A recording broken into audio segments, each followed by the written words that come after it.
belajar saja sekitar 10-15 menit. Apakah Bapak Ibu sekalian bersedia? Bersedia.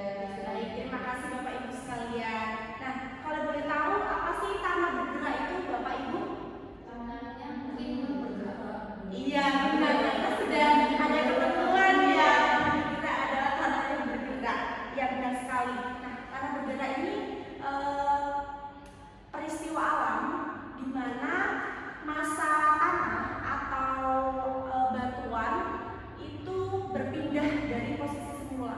Jadi pergerakan ini bisa terjadi secara tiba-tiba seperti longsor atau secara perlahan atau bertahap seperti rayakan seperti itu. Nah, faktor penyebabnya apa sih? Nah, faktor penyebabnya itu ada curah hujan yang tinggi biasanya, kemudian ada gempa bumi, kemudian kemiringan lereng. Ya, ini biasanya terjadi pada di pegunungan, pedesaan, kemudian tindakan manusia. Ini sering kali terjadi ya, Bapak Ibu sekalian. Kemudian dampak negatifnya apa? Nah, itu pastinya ada dampak negatifnya ya. Nah, kalau bencana tidak mungkin ada dampak positif. Jadi dampak negatifnya adalah kerusakan bangunan. Jadi ini seperti gambar di sini, saya bagikan dulu ya Bapak Ibu biar Bapak Ibu tahu. Ini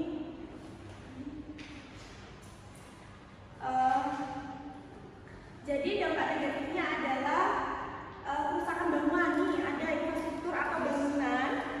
Nih ada jalan yang tanahnya bergerak jadi pecah gitu ya, kayak akar. Kemudian ini ada bencananya. Ini ada orang korban. Kemudian ini bangunannya, infrastrukturnya itu pecah seperti ini ya, belah menjadi dua. Terus ini retak juga. Nah, kemudian kerusakan infrastruktur. Nah, tadi yang sudah saya jelaskan juga. Kemudian ada pengendalian banjir, kemudian kerugian ekonomi dan sosial pastinya ya. Nah, kalau misalkan ada seperti ini, pastinya yang punya perusahaan dia akan bangkrut ya. Nah, itu terjadi kerugian ekonomi dan sosial juga. Kemudian pencegahannya bagaimana Bapak Ibu sekalian? Ada yang tahu gimana nih pencegahannya?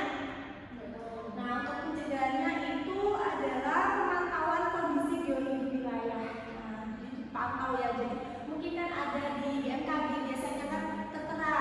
Nah, ini terjadi banjir, ini terjadi ada tanah bergerak, ini terjadi tsunami, pasti ada ya estimasinya itu. Jadi kita juga harus memantau kondisi seperti itu. Kemudian penyusunan rencana ruang dan pembangunan infrastruktur yang aman. Jadi kalau misalnya Bapak Ibu sekalian yang punya perusahaan atau membangun ruko atau sekalian, nah itu dilihat apakah bangunan ini aman, terus betonnya bagaimana, terus bata-batanya bagaimana. Jadi harus kokoh dan terhindar dari bencana. Tapi pastinya ya, jadi kita mengantisipasi begitu.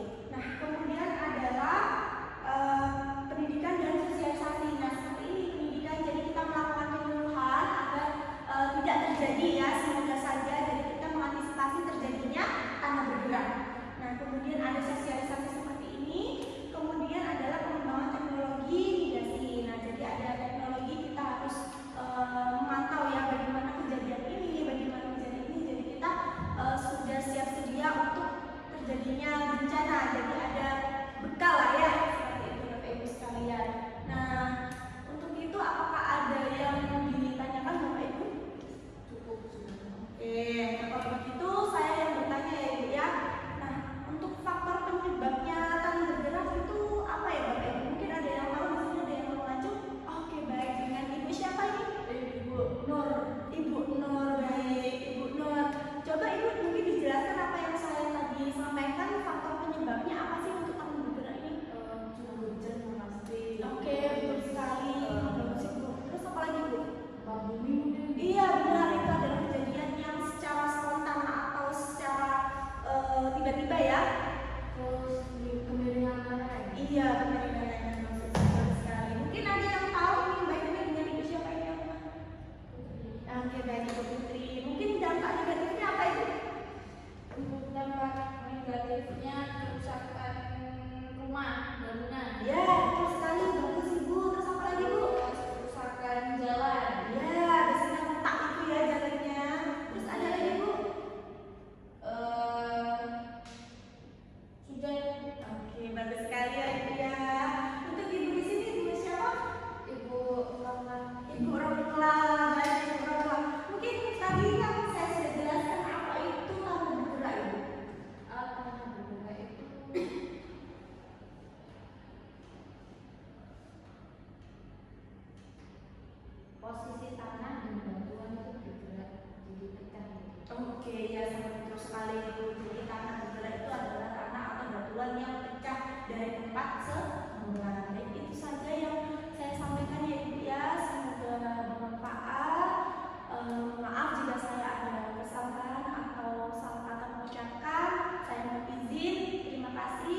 Selamat pagi. Wassalamualaikum warahmatullahi wabarakatuh. Waalaikumsalam.